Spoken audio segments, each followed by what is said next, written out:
Hello दोस्तों, ये है हाई स्कूल मुख्य परीक्षा वर्ष 2025 विषय विज्ञान कक्षा 10वीं बोर्ड का पेपर। इसको आज हल करेंगे और सारे प्रश्नों को उत्तर सहित इस पेपर में मैं आपको बताऊंगा, इसलिए वीडियो में अंत तक बने रहें। पहला प्रश्न है, रिक्त स्थान भरिए। देख लीजिए, प्रश्नों को नोट कर लीजिए। पहले में आपको भर लेना है वोल्ट मीटर, दूसरे में वर्ण विक्षेपण, तीसरे में उत्तल दर्पण, चौथे का सही उत्तर जीन हो जाएगा, पांचवें में ईस्ट और छठवें का पीयूष ग्रंथि। पहला प्रश्न कंप्लीट हुआ। इसके बाद है प्रश्न 2। आप देख लीजिए, प्रश्न 2 को लिख लें। सत्य असत्य लिखिए। तो पहला है सत्य, दूसरा असत्य, तीसरा सत्य, चौथा असत्य, पांचवा सत्य, छठवां असत्य। इस तरह से ये दूसरा भी आपका कंप्लीट हुआ।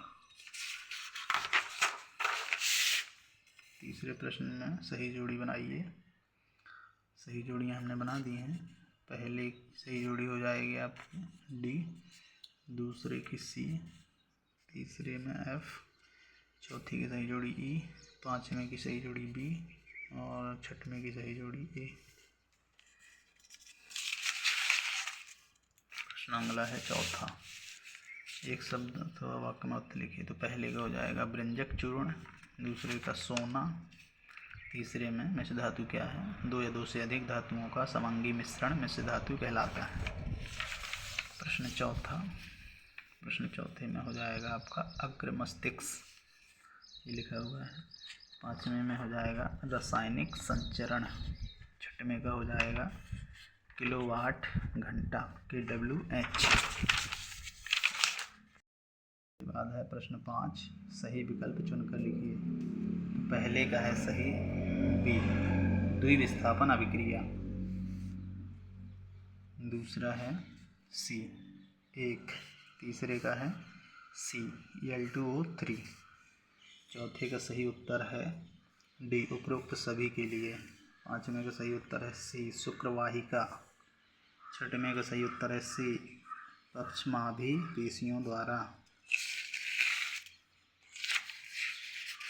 इसके बाद है प्रश्न छठवां। प्रश्न छठवां, एथेनॉल के कोई दो गुणधर्म। पहला गुणधर्म है एथेनॉल कमरे के तापमान पर एक रंगहीन तरल पदार्थ है। दूसरा गुणधर्म है प्रकृति में उदासीन होता है, यानी एथेनॉल की प्रकृति उदासीन होती है, इसलिए यह लिटमस पेपर के रंग को नहीं बदलता है। सातवां प्रश्न देखिए, रक्त और लसिका में अंतर। तो हीमोग्लोबिन के कारण यह लाल रंग का होता है और लसिका हो जाएगा यह रंगीन या हल्के पीले रंग का होता है। दूसरा है इसका, यह ऑक्सीजन और पोषक तत्वों का परिवहन करता है, यह शरीर की रोग प्रतिरोधक क्षमता में मदद करता है। इसके बाद प्रश्न 8वां, वृद्धि हार्मोन के कार्य।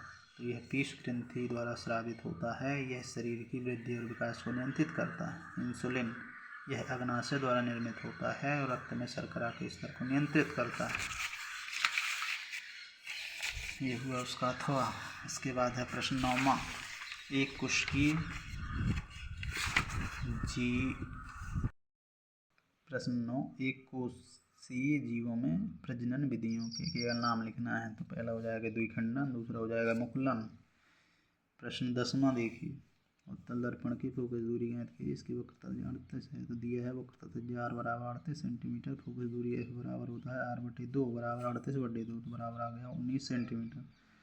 अतः उत्तल दर्पण की फोकस दूरी 19 सेंटीमीटर होगी। 9वां प्रश्न 10वां हो गया। यह है प्रश्न 11। फिर प्रश्न 12वां, प्रश्न 13, ये हुआ प्रश्न 14, प्रश्न 15वां, प्रश्न 16 और 17। प्रश्न 18 में देखिए आप, अथवा में यौगिकों का नामकरण करना है। तो यौगिक का नाम है फॉर्मेल्डिहाइड प्रचलित नाम में, और IUPAC नाम में अगर लिखेंगे तो मेथेनल। और दूसरे यौगिक का नाम है एथिल एल्कोहल, IUPAC नाम में एथेनॉल। तीसरा है प्रोपाइन। फिर इसके बाद है 19वां प्रश्न, 19वां प्रश्न के बाद ये है 20वां। 21 प्रश्न। 21 प्रश्न के आपको हमें संतुलित रासायनिक समीकरणों को करना है। नीचे हमने करके दिया है। पहले में केवल HNO3 के 2 लगा देना है। ये जो कहते हैं रखना है, इसको भी H2O के पहले भी 2 लगा देना है, तो पहला समीकरण संतुलित बन जाएगा। दूसरे में संतुलित पहले से है तो इसी को जो कहते हैं लिख दें, केवल सही हो जाएगा। तीसरा है NaOH के पहले 2 लगा दें और यहाँ पर H2O के पहले 2 लगा दें, तो ये भी समीकरण आपका संतुलित बन जाएगा। चौथे में है ये जो कहते हैं लिख दें, केवल HCl के पहले 2 लगा दें, तो ये भी संतुलित हो जाएगा। तो ये 4 नंबर हो गए आपके। इसके बाद है 22वां। नेफ्रॉन की संरचना एवं कार्यविधि लिखिए। सचित्र चित्र भी बनाना है। प्रश्न 23वां और लास्ट प्रश्न है ये। इसमें देखिए अपवर्तन की परिभाषा लिखिए और उसके 2 नियम। तो अपवर्तन की परिभाषा होती है, एक जब कोई प्रकाश की किरण एक माध्यम से दूसरे माध्यम में जाती है तो वह अपने मार्ग से विचलित हो जाती है। इस घटना को प्रकाश का अपवर्तन कहते हैं। नियम है तो आपतित किरण, अपवर्तित किरण और आपतन बिंदु पर अवलंब तीनों एक ही समतल के एक ही बिंदु पर स्थित होते हैं। दूसरा नियम है आपतन कोण की ज्या अपवर्तन कोण की ज्या का अनुपात एक नियतांक होता है, जिसे हम स्नेल का नियम कहते हैं। sin I बटे sin R बराबर 1/2। रहा अवतल दर्पण का एक उपयोग, तो इसका हो जाएगा दंत चिकित्सा में दाढ़ी बनाने के लिए। इस तरह से ये पेपर आपका कंप्लीट हुआ। ये लास्ट पेज है और ये है फर्स्ट पेज। अगर वीडियो आपको अच्छा लगा हो तो हमारे चैनल को सब्सक्राइब करें और वीडियो को लाइक करें, कमेंट करके बताएं कि यह वीडियो आपको कैसा लगा।